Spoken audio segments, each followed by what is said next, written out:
awesome. Look her hole.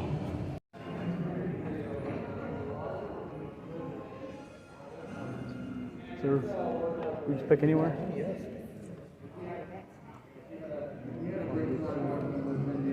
No more front.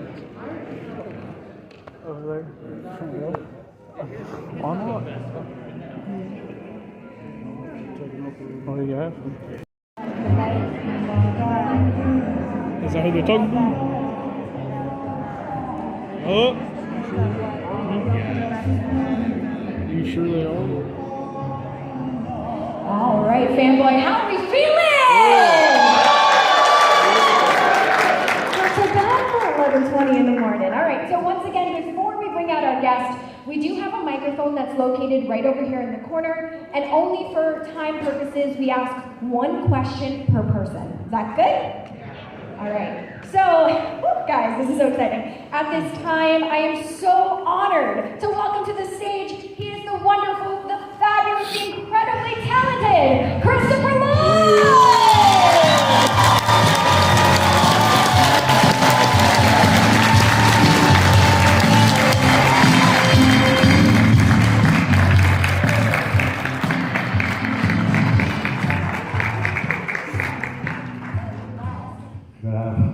Good morning.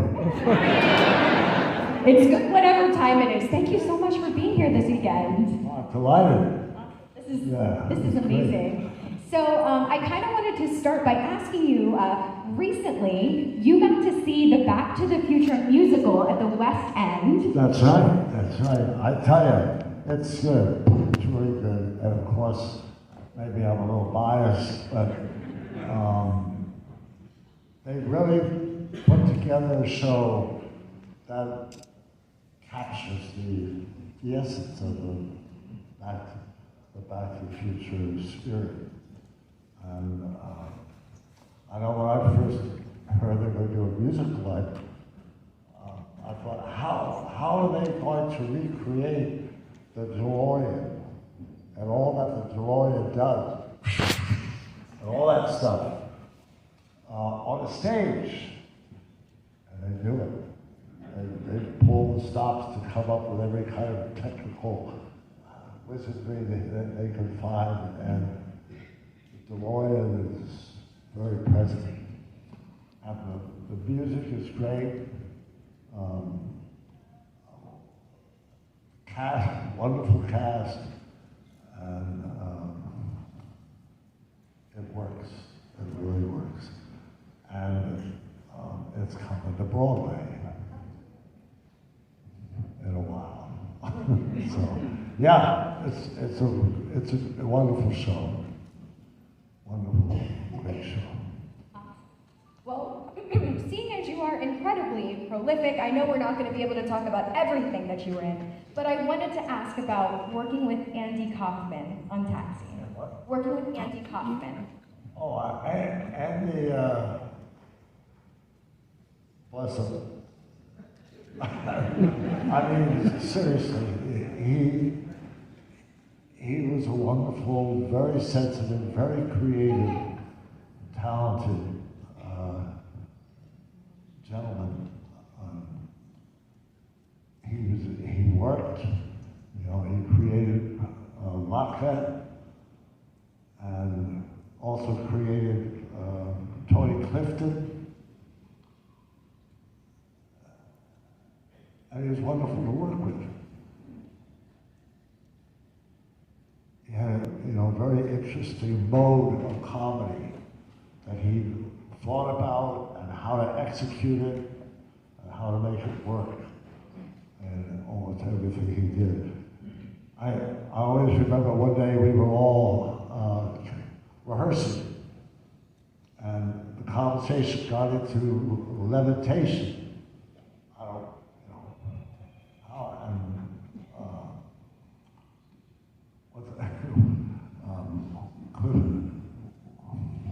Andy Kaufman, Jesus, I'm getting old. Andy Kaufman said, I can do that. Right matter of fact, he said, yeah, I can do that. And he said it so, he meant it, and he was just being kind of modest about it. You know, I could do that. And a little discussion about, let's see it do that. Squats down on the floor, and crosses legs in a kind of Zen thing. And we're the crew, and all us adults are standing around the stage, looking at the coffin, sitting down, waiting for him to levitate. I mean, he's already showed his genius, you know? and eventually the production manager said, we gotta get back to work. So Andy got up and, we went back to work. But you felt like maybe if we give him another minute, he might have pulled it off. And I stand up because I feel more engaged this way. Please, it's your stage. You're welcome to stand up. I'm up. Thank you. All right. So I wanted to ask you about one of my favorite characters of all time, which is Judge Doom from Who Played Roger Rabbit? And what the process was of filming that movie. What? The process of filming. Judge Doom. He reminded me so much of there was a cartoon, Spy versus Spy, and they were dark, spinning crows, I think. And Judge Doom, I kind of thought of them when I got the part. Somebody today, between the elevator and here, told me how Judge Doom terrified them. Terrified them when they were yay high or whatever. It's because of the shoe scene. What? It's because of the shoes that you melted. Yes. Yeah, I don't know how I survived that. But yeah, but people, come all the time and say, when this Judge Doom, he just terrified me. I couldn't sleep at night. And I remind him that, or not remind him, but I kind of, when all the great original Disney films came out, I was about this high, and a little older. And I went to see them all, badly. What are they? Snow White and the Seven Dwarfs, etc. And each one of those films, when I saw them, there was some moment that just scared it out of me. And I went home, and it was like haunted by that moment. So I just sort of, it's payback.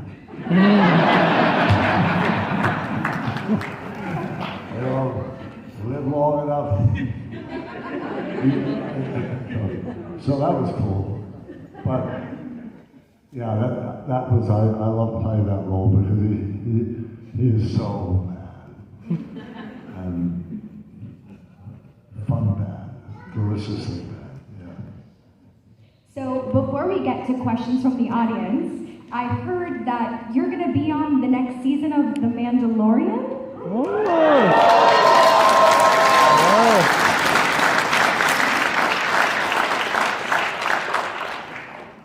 We were all sworn to secrecy. So, I don't know. Fair. I'll take that answer. Okay. So, if it's okay with you, we have a microphone over here if you want to come up and ask your question. Go ahead. It should be on. Just one question per person, please. It's on. Hi. I saw on YouTube that you played a live action version of Rick from Rick and Morty.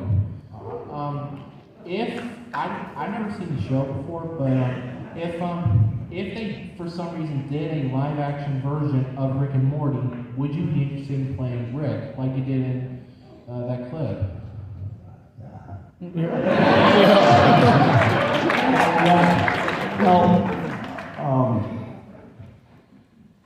People say, you know, Back to the Future, there's not another one that hasn't been Back to the Future 4, because perhaps no one has come up with an idea for that, you know, really is in tune with the previous three and has that same energy and all that, you know.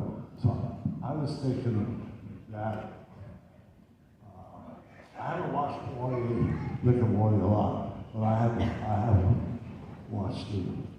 And I was thinking that way out in the cosmos somewhere, Rick and Morty in his space vehicle, whatever he has, they land on a meteor or whatever, and guess who's there? Doc and Marty. And that they become acquainted. I don't know how you do that, but maybe that can happen. Then I'd be doing 2 movies.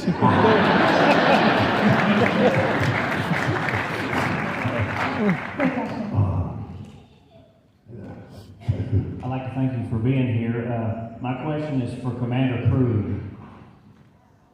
Oh, yeah. Definitely. Probably, in my opinion, your most powerful role that you've ever played, going up against the great William Shatner. I would like to know, as being an actor for so long, and as much talent and skill that you have, even though you're just reading a script, is there something in that Star Trek movie that when you looked at it, you went, this is what I want to do? Did you take something to the next level? Did you take it to the Christopher level? I mean, add something to it. Well, I've felt really privileged to be asked by that franchise, you know, and with the directors and legend, the director. Huh?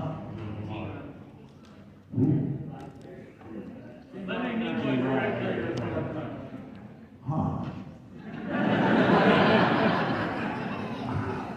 How am I not understanding? The director? He's the creator of the... The actor who... Leonard Nimoy? Yes. Leonard Nimoy was directing, and just on the basis of that, I would have been very happy to do it.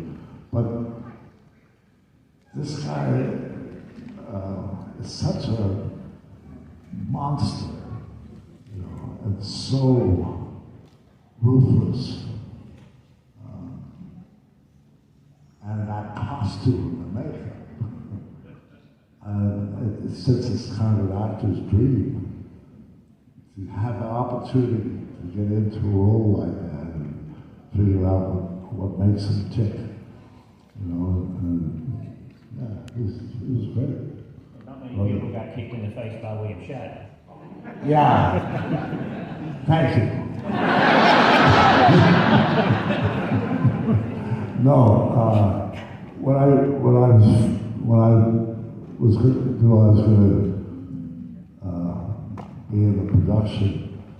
People said, "Oh, you're going to be working with William Shatner."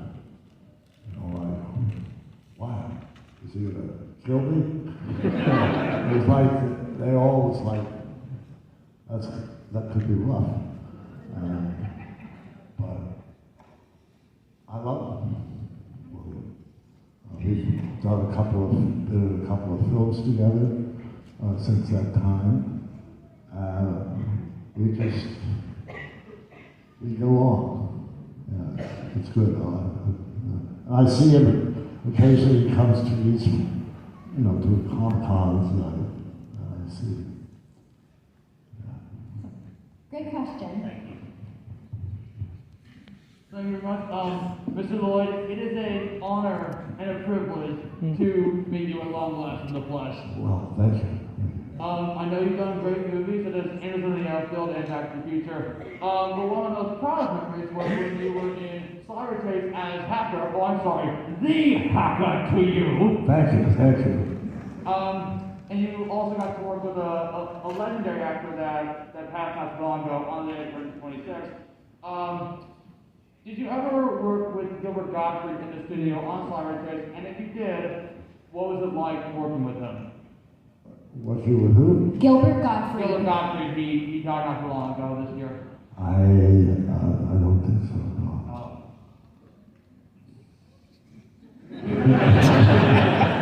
With the bird in Cyber Chase. Okay, so what were some of your fondest memories from doing Cyber Chase? What were some of your fondest memories from working on Cyber Chase? Well, he's ridiculous, arrogant, pompous, vain, extremely vain guy. The kind of people all of us love. So it was fun to portray it, and it's all voice, vocal, of course, and it's good. It's good. Well, thank you very much. Thank you for being a long last. Bold. All right. Go ahead. So, obviously... Okay. Okay, let's talk about your new movie, Spirit Halloween. And there we go. Welcome, everybody, to the Christopher Lloyd panel. Let's see if we can get... So, obviously, you've been in a lot of really famous roles that everyone knows you for. Oh my gosh. What would you say are some of your favorite obscure or most underrated roles? That's I was. Have you all seen Things to Do in Denver in the day? Well, I mean, that's great, but so go. If you're wondering what you haven't seen, well, go see that. That's kind of a cool film. Or I Am Not a Serial Killer. A lot of people haven't seen that. So I don't know. Can you think of any? She likes them all. Yeah, I know there's some out there, but I... Butch Cavendish. What? Butch Cavendish. Who goes to the Ranger? Yeah, all of those. Good choices. There's a Piranha. Piranha! Hey! Piranha and the sequel. Yeah. That was...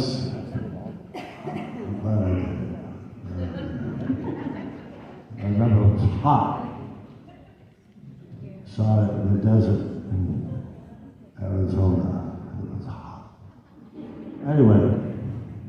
Awesome. Thank you for your question. We're going to go to the next question. Okay. Hello. Prior to the pandemic, I think your last project was NCIS the Arizona. What really drew you to that role in such a powerful franchise? Piranha? NCIS, when you were medal recipient, but where you're like, no, no, no, I don't want to be. Yeah, yeah. That was about burial and Yes, sir. I just thought it was a very real role. It was somebody living up to his ideal and what he felt was the right thing to do. It was very patriotic and very honorable. It was, for those of you who haven't seen it, as far as I can remember, there's a guy who was in the Navy in the Second World War and was on a ship that was anchored in Pearl Harbor. And the ship was bombed and sank. And ever since then, if you were in the Navy, at Pearl Harbor, there's a certain requirement of that nature, you could be buried in that ship that was destroyed. They take ashes, I assume, and a diver goes down and buries, and the TV show I did, the guy wanted to be buried, and he had to prove that he'd been on the destroyer. Let there be lights. And it was kind of dramatic. Yes, sir. Thank you so much. Good show. All right, we have about 10 minutes remaining. We have 10 minutes left. I was wondering, I'm very confused about that. We got you. We're here for you. if Jim Ignatowski were to play a Klingon, how would he sound?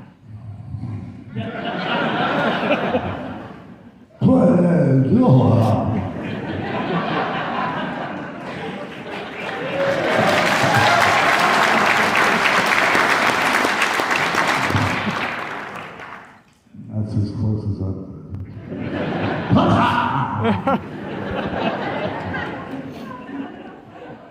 My personal favorite role of yours is Professor Plum from Clue. So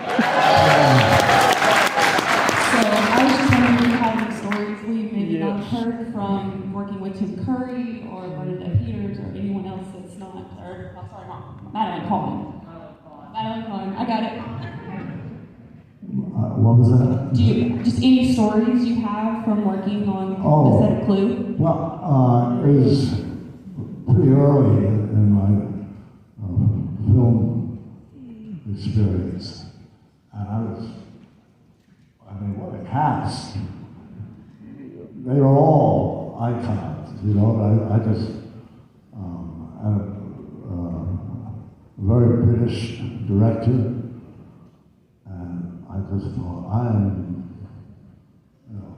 lucky and fortunate to be here. Just wanted to do the best I could with all of them. Because it was very much an ensemble show. It was a group effort. There were no small parts, really. So, yeah, it was a privilege. Thank you. Thank you. Hello, Mr. Lloyd. Sorry, back in the my question, you mentioned there's a Back to the Future musical now, and you particularly enjoyed it. Would you ever consider doing a cameo on stage for it? Cameo on stage? I guess not, it could be. It's certainly an interesting thing to do. The guy who's playing Don is great. He's doing that. And I went there for the opening preview in London. And the morning of the opening day preview,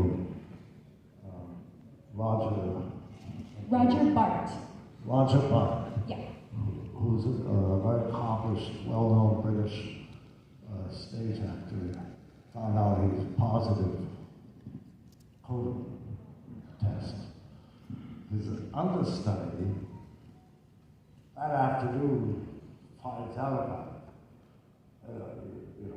for an actor, that's a big deal to throw in your lap. Okay, you're understudy, in 3 or 4 hours you're going to go on, and let's see how you do with that. You know, it's kind of and he was fabulous. He was just great, as are other cast members. Yeah. Thank you. Thank you. All right, we have time for 2 more questions. Go ahead. I just wanted to say I grew up watching Cyber Chase and I absolutely loved the character of Hacker. So you've basically been a huge part of my childhood. The one question I want to ask you today is, what was your favorite moment on the set for Back to the Future?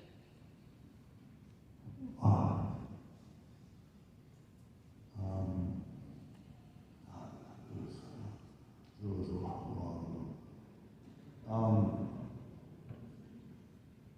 I think Mary Steenburgen, who played Clara, my dearest Clara, we had some fun. The dance and riding horseback together, and just she's great for the role, and that was pretty cool. And top on, probably when Michael came onto the show.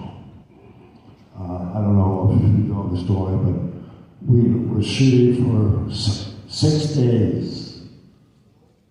For 6 days of shooting.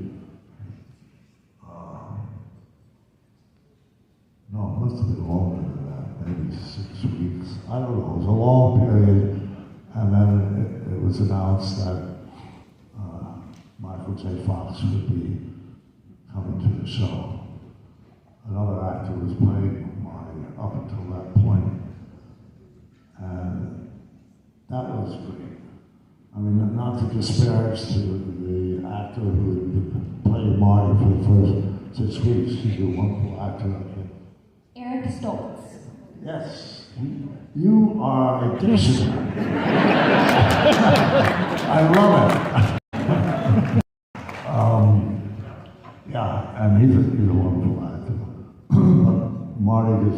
Michael just brought in an energy, and fervor, and all of that, and it made something click in me. So that was a big moment. And it hasn't stopped. I mean, when we get together, it's this, we enjoy each other as much as we did on Back to the Future 1. Who knows? Thank you so much for Thank you. answering my question. Thank you. All right, this is the final question. No pressure. You're fine, we got you. Pleasure to see you here today, Mr. Lloyd. I grew up with so many of your movies through my childhood, and one of my favorite films growing up when I was a kid was Camp Nowhere, where you played Dennis Van Elker. And I just wanted to ask if you could share your experience on that film, Camp Nowhere, with us. It was a substantial part, and there was a lot about it, and I didn't know how am I going to do this scene. You know, try to find the identity of my character, who he was, and all that. I remember there's a scene where my pant cuff gets caught when I shut the door in a car wash thing. So I get pulled through the car wash, stuck to my car. I don't quite remember how that resolved, but in any event, I hated that. I just thought it was kind of stupid. But, you know, it just looking for a laugh that ain't gonna be there, you know. It was my attitude about it. And a friend that was with me at the time, I love Charlie Chaplin. I mean, he's a genius and so imaginative, so unspeakably fabulous, you know. And so when I'm complaining about going through the friggin' car wash, stuck. I mean, who needs that? I mean, that's just ain't funny. And my friend says to me, Charlie Chaplin would make it funny. So I showed up.